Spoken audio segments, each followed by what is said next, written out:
என்னோட பொண்ணுக்காக நான் இந்துக்கே ஃபோன் போட்டு ஹெல்ப் கேட்கிறேன்.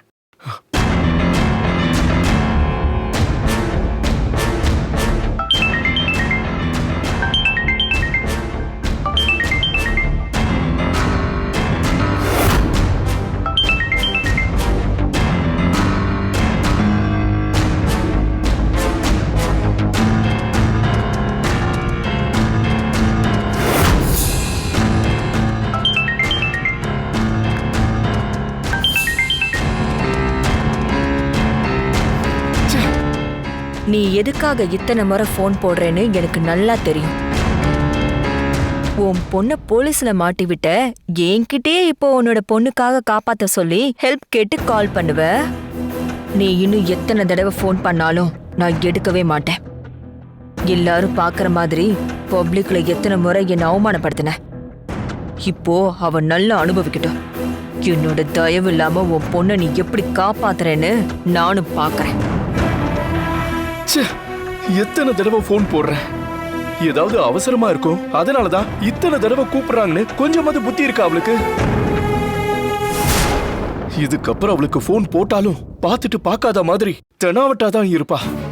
இவளுக்கு போன் பண்றது வேஸ்ட்.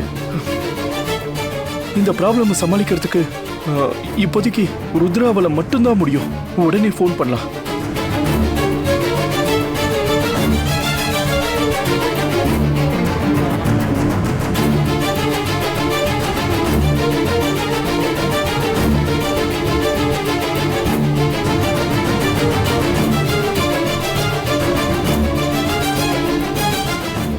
அவசரத்துக்கு யாருக்கு போன் போட்டாலும் எடுக்க மாட்டேன்றாங்களே.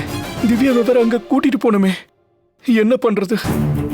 வேற யாருக்கு போன் போட்டா இந்த நேரத்துல ஹெல்ப் பண்ணுவாங்க?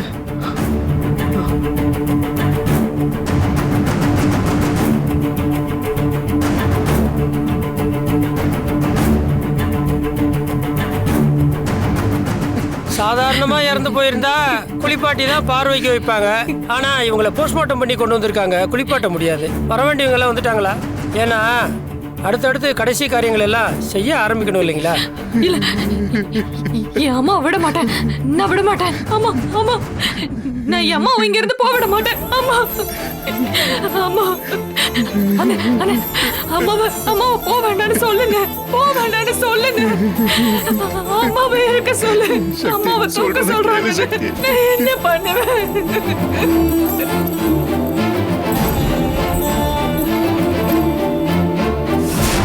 சார், தப்பா எடுத்துக்காதீங்க. கண்டிப்பா என்னோட பொண்ணு அவளோட மாமியாருக்கு நடக்கிற இறுதி சடங்குக்காவது நான் கூட்டிட்டு போகணும் சார்.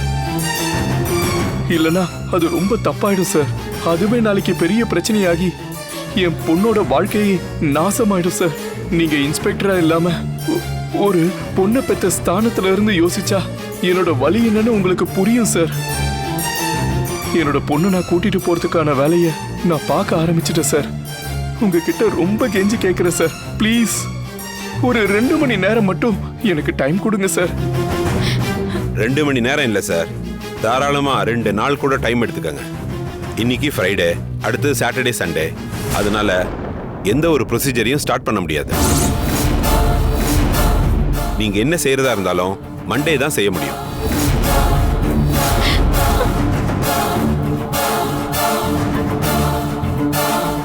இதுக்கப்புறம் நீங்க வந்தாலும் எவ்வளவு தூரம் பாசிபிலிட்டிஸ் இருக்குன்னு எனக்கு தெரியல. எஃப்ஐஆர் வேற போட்டாச்சு. இப்ப என்னால எதுவுமே பண்ண முடியாது. கொலை நடந்த இடத்துல உங்க பொண்ணு திவ்யா மட்டும்தான் இருந்தாங்க. அதனால கேஸை ஃபைல் பண்ணியாச்சு. சார், இதுக்கப்புறம் ஏதாவது பண்றதுக்கு கொஞ்சம் பாசிபிலிட்டி இருந்தாலும் சொல்லுங்க சார். அதை நான் இப்ப உடனே செய்யறேன் சார். சார், நான் உங்களுக்கு ரொம்ப தெள்ள தெளிவா புரியற மாதிரி சொல்லிட்டேன். நாங்க உங்க பொண்ணை ரிமாண்ட் பண்ணிட்டோம். இதுக்கப்புறம் எங்களால எதுவுமே பண்ண முடியாது சார். நீங்க எதுவா இருந்தாலும் உங்க லாயரை கூட்டிட்டு வந்து பேசுங்க. பாடியில கிடைச்ச ஃபிங்கர் பிரிண்ட்டும் உங்க பொண்ணோட ஃபிங்கர் பிரிண்ட்டும் ஒத்து போகுது. தடயம் எல்லாம் அவங்களுக்கு எதிராக தான் சார் இருக்கு. சார், நான் அங்க போய் பார்த்தப்ப எங்க அத்தை அங்க படுத்து கிடந்தாங்க. நான் அவங்கள பார்த்ததும் என்ன பண்றதுன்னு எனக்கு தெரியல. அதனாலதான் அவங்கள தூக்கி என் மடியில போட்டு அழுதுட்டு இருந்தேன். அந்த நேரத்துல என்ன செய்யறதுன்னு தெரியாம நான் யோசிச்சுட்டு இருந்தப்பதான் நீங்க வந்தீங்க சார். சார், எனக்கு பிறந்ததுல இருந்தே எங்க அம்மாவோட பாசம் முழுசா எனக்கு கிடைச்சது இல்ல சார். அம்மாவோட பாசம் எப்படி இருக்கும்னு என் அத்தை கிட்ட தான் சார் ஃபீல் பண்ணேன். அவங்களோட கடைசி காரியத்துக்கு மட்டும் நான் போகலன்னா அந்த பாவம் என்ன 7 ஜென்மத்துக்கும் சும்மா விடாது சார். ப்ளீஸ் சார், எனக்கு ஹெல்ப் பண்ணுங்க சார். உங்க கால்ல நான் விழுறேன் சொன்னா சார். கேளுமா, தயவு செஞ்சு என்ன தர்ம சங்கடத்துக்கு ஆளாக்காதீங்க. நான் ரொம்ப பொறுமையா இருக்கேன். ஆனா எல்லா ஆபீசரும் என்ன மாதிரி இருக்க மாட்டாங்கம்மா. இவ்வளவு நிதானமா பேசிட்டு இருக்க மாட்டாங்க முதல்ல. ஏமா, நாம என்ன சொன்னாலும் இவங்க 2 பேரும் திரும்ப திரும்ப சொன்னதே சொல்லிட்டு இருக்காங்க. இந்த பொண்ணு லாக்கப்ல வைங்க, போங்க. Sir sir sir please sir, வேணாம் சார். சார் சார் உள்ள போங்க. Sir sir sir please sir. ஐயோ அப்பா, திவ்யா சார்.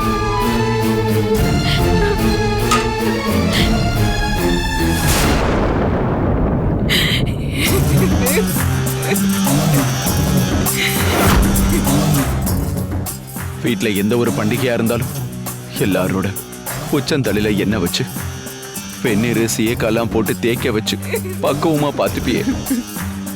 ஆனா இந்த நிலைமையில உன் தலைக்கு உனக்கு நான் என்ன வைக்க வேண்டிய பாவி ஆயிட்டானம்மா. என்கிட்ட பேசுறப்போலாம் உனக்கு முன்னாடி நான் சுமங்கலியா போகணும்னு சொல்லிக்கிட்டே இருப்பியே. உன் ஆசையை நீ நிறைவேற்றிக்கிட்ட.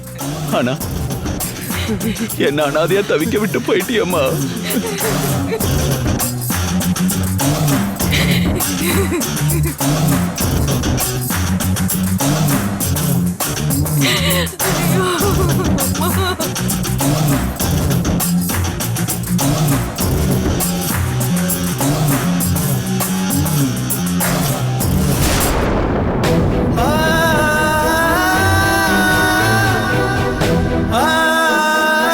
ஒரு நல்ல வேலைக்கு போய் உன்னை மகாராணி மாதிரி உட்கார வச்சு உனக்கு பிடிச்சதெல்லாம் வாங்கி கொடுக்கணும்னு நினைச்சேம்மா.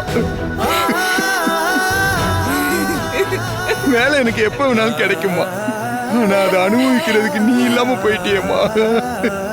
அம்மா, எதுக்கு எடுத்தாலும் ஏன்டா கோவப்படுற? எனக்கு ஒண்ணு நினைச்சாதான் கவலையா இருக்குன்னு சொல்லுவியேம்மா. உலகம் தெரியாம வளர்ந்து நிக்கிறேடான்னு ஆறுதலா சொல்லுவியேம்மா. இனிமே அந்த அன்பான வார்த்தையை கேட்கவே முடியாதம்மா. என்னை விட்டு போயிட்டியேம்மா. அம்மா அம்மா.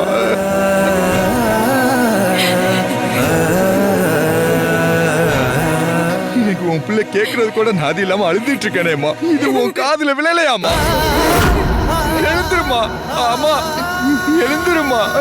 எங்க போனாலும் என்கிட்ட சொல்லிட்டு தானமா போவ. இப்ப மட்டும் அம்மா என்கிட்ட சொல்லாம போன. எழுந்துருமா. அம்மா உன் புள்ள வந்திருக்கேன், கண்ணை திறந்து பாருமா. அம்மா.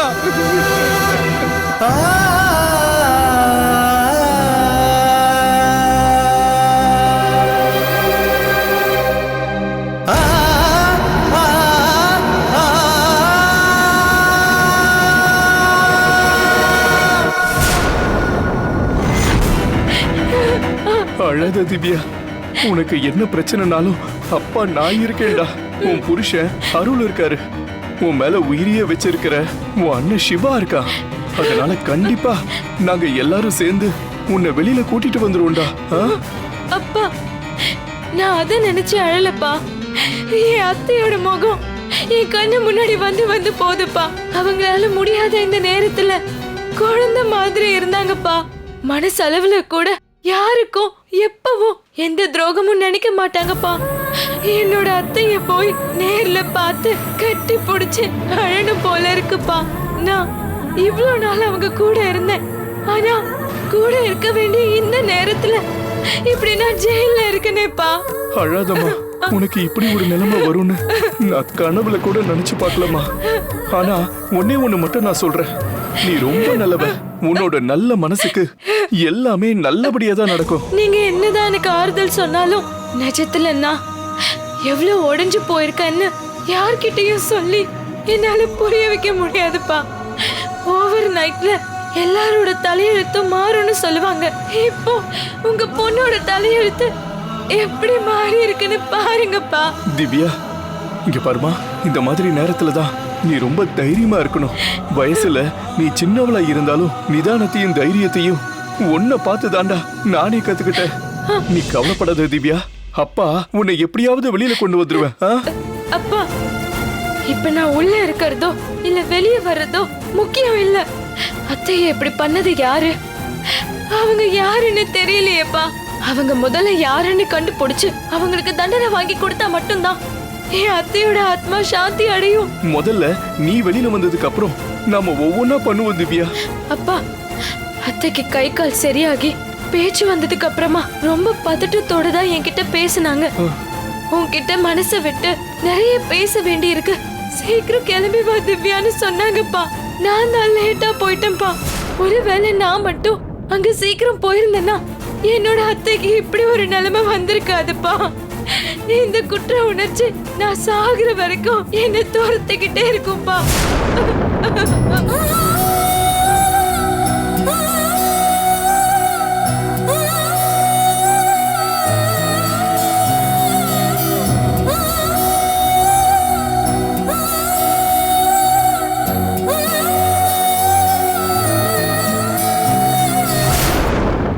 சந்தோஷ், இந்த கண்கொள்ளா காட்சியை பார்க்கறதுக்காக இவ்வளோ நாள் காத்துட்டு இருந்தேன் தெரியுமா?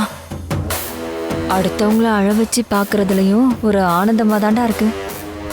அந்த ரத்தினமும் அருணும் அழுதப்ப கூட அதை பார்க்கறதுக்கு கொஞ்சம் பாவமா தாண்டா இருந்துச்சு. ஆனா இப்போ ஒருத்தி பெர்ஃபார்மன்ஸ் பண்ணிட்டு இருக்கா பாரு, அவ கதறி அழும்போது மட்டும் தாண்டா அப்படியே இந்த கண்கொள்ளா காட்சியை பார்க்கும்போது அவ்வளோ குதூகலமா இருக்கு. அதனாலதான் நான் கிளம்பி இங்க வந்தேன். சக்தி, அம்மாவுக்கு என்ன வையுமா? நான் அம்மாக்கு இத பண்ண மாட்டேன். நான் பண்ண மாட்டேன். அம்மாக்கு ஒன்னும் ஆகல, நல்லா தூங்கிட்டு இருக்காங்க. இன்னும் கொஞ்ச நேரத்துல அவங்களே எந்திரிச்சிருவாங்க. நான் அம்மாவை தொல்லை பண்ண மாட்டேன். நான் அம்மாவை தொல்லை பண்ண மாட்டேன்.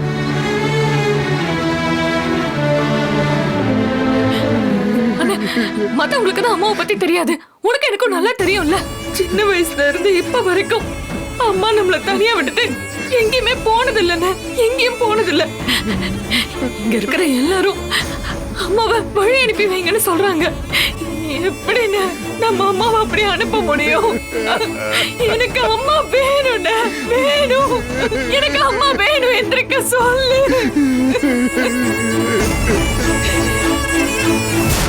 அந்த சீதா 10 மாசம் வயித்துல சுமந்த பொண்ணு அனிதா. அவளே இந்த டிரைவர் பொண்டாட்டியெல்லாம் பார்க்க வரமாட்டேன்னு சொல்லிட்டு வீட்டுல ஜாலியா இருக்கா. இவ என்னடானா இப்படி கதறி அழுது துடிச்சிட்டு இருக்கா. சரி, என்ன பண்றது? என்ன இருந்தாலும் வளர்த்த பாசம் இருக்கும்ல, நல்ல கதறி அழட்டும். இன்னும் கொஞ்ச நேரம் பார்த்து ரசிக்கலாம். சக்தி, சக்தி, அழாதம்மா. அம்மாக்கு நீ நானும் செய்ய வேண்டியதுன்னு நிறைய இருக்கு சக்தி. அத பண்ணுடா அம்மா, ப்ளீஸ்.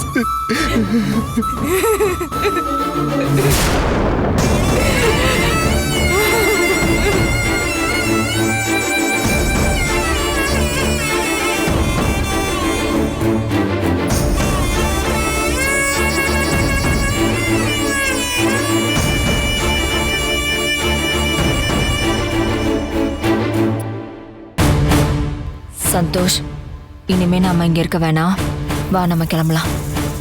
சரி மம்மி. ரத்னம், இந்த அம்மாவுக்கு கோடி துணி போடணும். புது புடவை இருந்தால் எடுத்துட்டு வாங்க.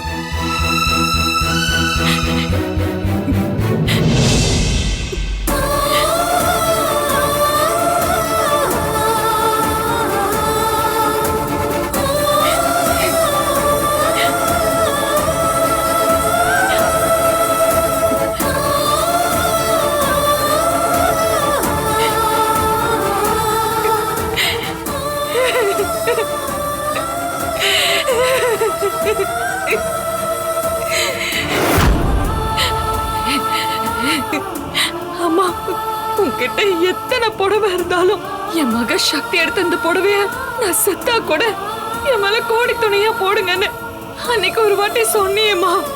நீ ஏமா இப்படி எல்லாம் பேசுறன்னு உன்னை திட்டேன். இப்போ நீ அன்னைக்கு சொன்ன மாதிரியே நடந்துருச்சுமா. எதுக்குமா நீ என் மேல இவ்ளோ பாசம் வச்ச? இப்ப எதுக்குமா என்னை இப்படி தவிக்க விட்டுட்டு போற? அம்மா, இதுக்கப்புறம் உன் முகத்தை பாக்குற தெம்பு எனக்கு இல்லம்மா. நான் ஆசாசியா எடுத்து கொடுத்த புடவைம்மா இது. இந்த புடவைனா உனக்கு உசுரு, ஆனா எனக்கு நீதாம்மா உசுரு. அம்மா, கடவுள் இது வரைக்கும் எவ்வளவோ கஷ்டத்தை கொடுத்தான். அது எல்லாத்தையும் நான் தாங்கிட்டேன். ஆனா இது என்னால ஏத்துக்கவும் முடியல, தாங்கிக்கவும் முடியலம்மா.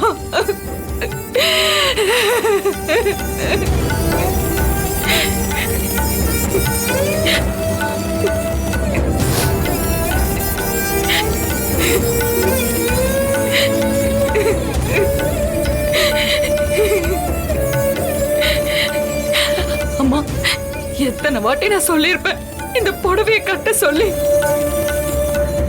இது என் பொண்ணு கொடுத்த புடவை, இத நான் பத்திரமா வச்சுக்கிறேன்னு சொன்னியம்மா. கடைசியில உனக்கு இப்படி. ஐயோ,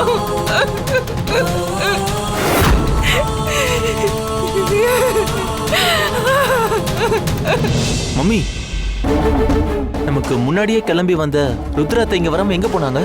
அவங்க எப்ப பார்த்தாலும் சக்தி சக்தின்னு உருகிட்டே இருப்பாங்க. இப்ப என்னடானா நம்ம எல்லாரையும் கிளப்பி விட்டுட்டு அத்தை மாமா ஆளையே காணுமே. டேய், நமக்கு முன்னாடியே அவங்க கிளம்பிங்க வர்றப்பதான் ருத்ராக்கு திடீர்னு கமிஷனர் ஆபீஸ்ல இருந்து போன் வந்திருக்கு. ஏதோ ரொம்ப அவசரம்னு சொன்னதா அங்க கிளம்பி போயிருக்காங்க. நாங்க வர்றதுக்கு முன்னாடியே நீங்க அங்க போயிருங்கன்னு உங்க அத்தை அப்பவே எனக்கு மெசேஜ் போட்டாங்க.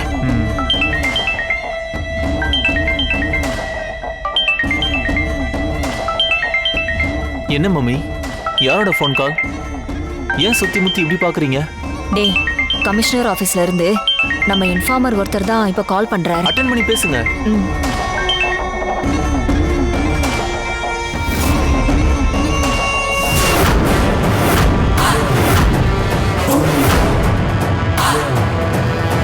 ஓகே, வரேன். என்னாச்சு மம்மி?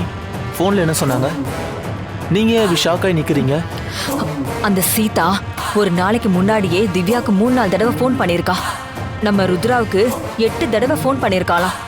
இது சம்பந்தமா என்கொயரி பண்றதுக்காக உன்னோட அத்தைய கமிஷனர் ஆபீஸ்க்கு வர சொல்லியிருக்காங்க.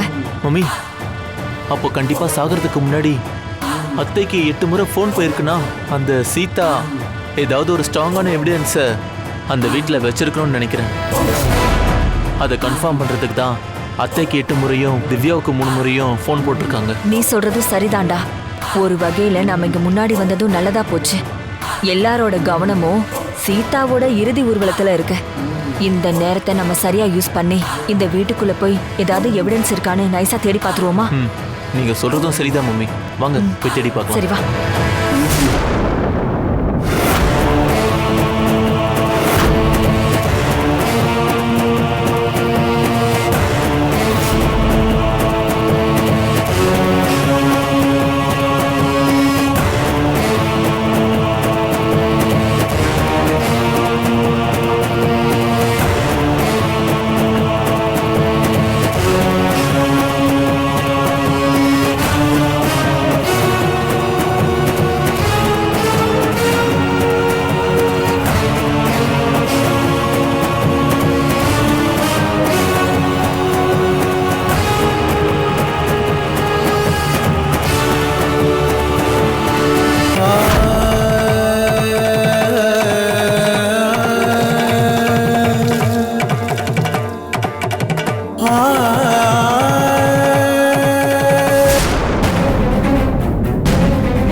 ஏதோ எவிடன்ஸ் கிடைச்சதா? தேடி பார்த்துட்டேன்டா, எதுவுமே இல்லடா. நானும் எல்லா இடத்துலயும் தேடி பார்த்துட்டேன். ஒருவேளை வீட்டுக்குள்ள எதுவுமே இருக்காதுன்னு தான் நினைக்கிறேன். சரி விடு, எதுவா இருந்தாலும் அப்புறம் பார்த்துக்கலாம். வா போலாம்.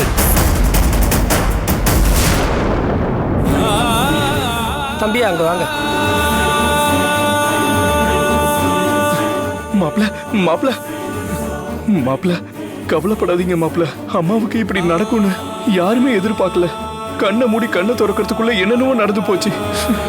மாமா, திவ்யா எங்க போனா? அவளை ஆளையே காணோமே. அவன் போன் சுவிட்ச் ஆஃப்னு வருது. அது வந்து எங்க மாமா? அது திவ்யாவை போலீஸ் அரெஸ்ட் பண்ணிட்டாங்க மாப்ள. அரெஸ்ட்? என்ன மாமா சொல்றீங்க? மாப்ள, நீங்க அம்மாவுக்கு செய்ய வேண்டிய கடமையெல்லாம் முடிங்க. அதை பத்தி நம்ம அப்புறமா பேசலாம். திவ்யா வாங்க மாப்ள, வாங்க வாங்க வாங்க.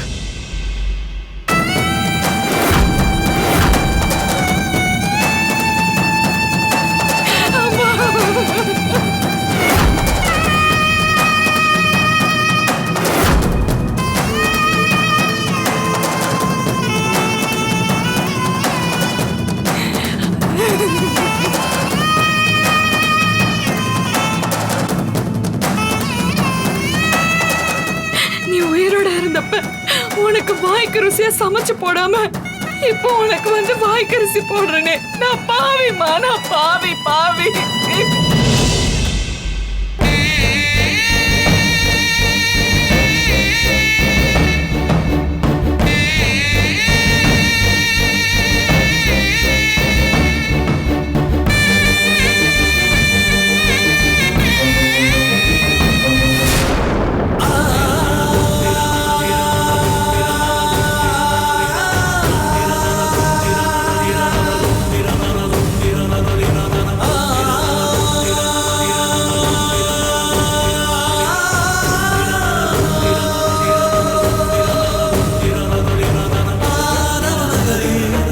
சரி